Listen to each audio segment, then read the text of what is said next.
ever just gotten that feeling that there's more to us, more to our potential than we're being told? What if I told you that the very world we live in might not be designed to help us flourish, but to actually keep us contained? Well, today, we're diving deep into a really powerful argument that says that's exactly what's going on. So let's just start with this bombshell of a quote from Graham Hancock. I mean, really let that sink in. This isn't just some offhand comment, it's a massive claim. It's the central idea we're going to unpack today, that our society is actively, by its very design, shutting down our potential. But why? And what, if anything, can we do about it? Let's get into it.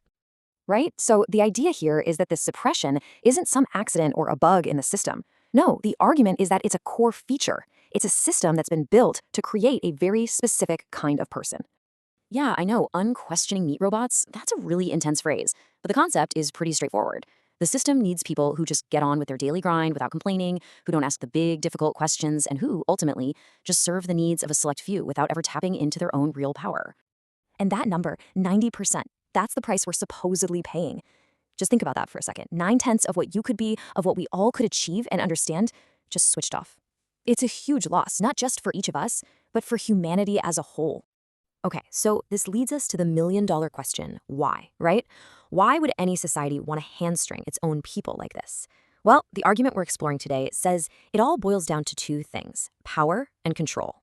So who actually benefits from all this? Well, according to this line of thinking, it's the special interests, the elites, the established order of things.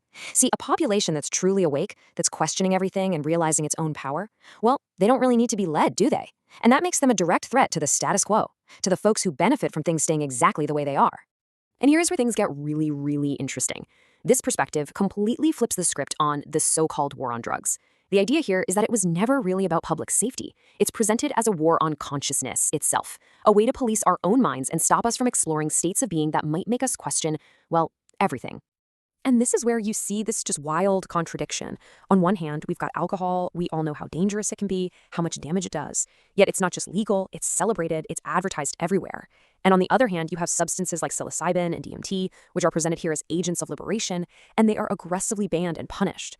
And this really gets to the heart of it. It's just mind-blowing hypocrisy, right? It strongly suggests the rules were never about keeping us safe.